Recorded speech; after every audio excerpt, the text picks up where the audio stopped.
Hey there. Today I'm going to talk about the major triads up on the upper three strings. Yesterday I did a video just talking about the minor triads for like A minor, E minor, and D minor. So today I was thinking, I've done a similar kind of exercise, or I've played some chord progressions that are that have A major, E major, and D major in them.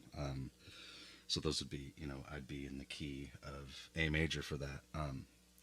So I guess just to start, for example, if you're playing an A, just a very common progression would be to go A, E major, D major, back to A. So that's basically, in terms of talking music theory, that's your one chord and your five chord and your four chord back to your one. So it's like one of the most common progressions in all of music, which is why those are going to sound like very familiar. Hundreds of songs that have that pattern. But to look at just the three upper strings like we did last time and think about the chord, I guess I'll just do it in order. The chord A, right? It's here. It's full chord A. But to look at just the upper strings. You have A here, and then think about the next A chord up is here. So breaking it down just to those three strings would be this shape, right? So you got this shape,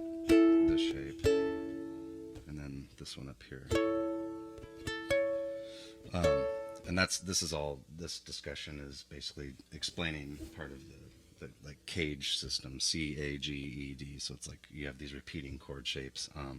So it's not anything, it's not anything original, but just to see how you can use these patterns to kind of like solo or come up with melody on top of chords.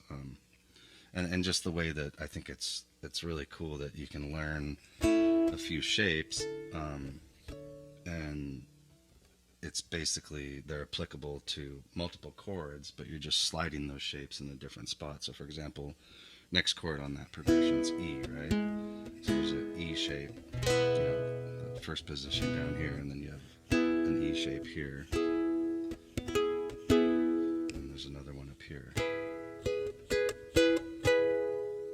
So if you think about it, that first shape of A is like, if we slid up here, you'd see it's shaped like this on the 12th fret here. Right, there's A. So it's like this shape of it.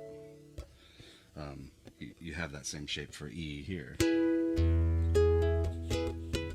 So they repeat, it's like the same three shapes repeat for all these chords. So again, A, and then on the 5th fret, you have that.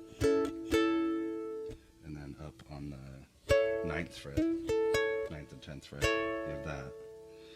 And so that's for the chord A. Now for the chord E, that, this, and that, and then the chord D itself, D shape there, and then this shape here, and that shape there.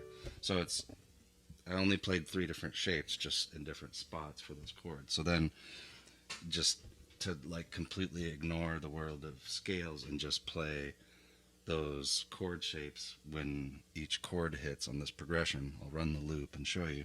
You can basically sit and play some pretty cool sounding stuff without having to even think in your mind like, where am I in the scale or whatever. So not that you don't want to get the scale stuff down too, it's just one of those things that I've struggled to really get all of the scale patterns kind of in my head, so I know that that's a struggle with other people. So anyways, let's see how it sounds. So we got A, E, and D, back to A,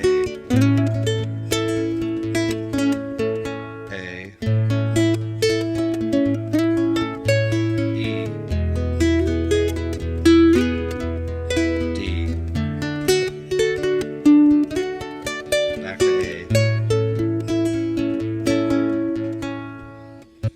can, yeah, essentially that's playing arpeggios, which is just playing the individual single notes of a chord. Fancy word, but so yeah, if you play those, sounds very familiar. You hear arpeggios a lot in music. And then D.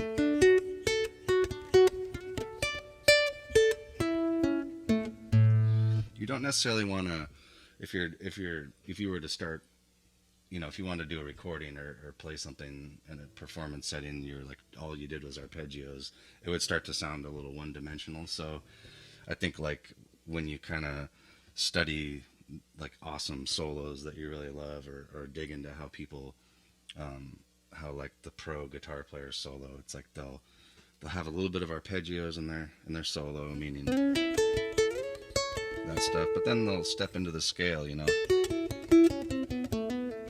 don't want to necessarily be, you don't want to do all of one thing too much.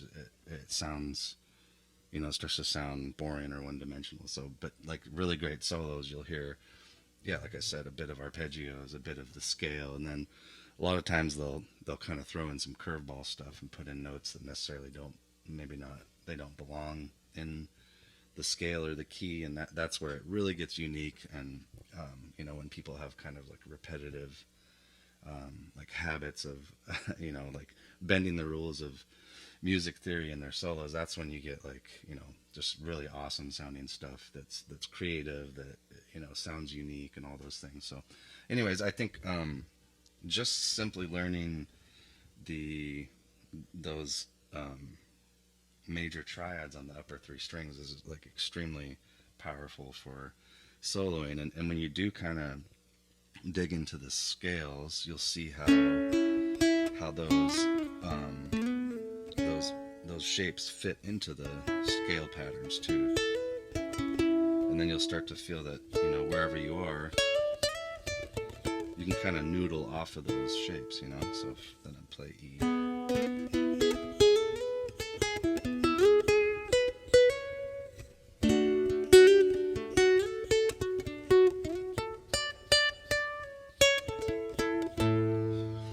So it's like you kind of blend the arpeggios and the scales and all that together, and you start to get some cool expressive sounding stuff. And I think that's what really the whole purpose of me even sharing this is just kind of in hopes that people will dig in and go, hey, that sounded cool there, and why. And there's usually some form of music theory type stuff that can explain the why. Why does this resonate with me? Why does this sound sad or happy?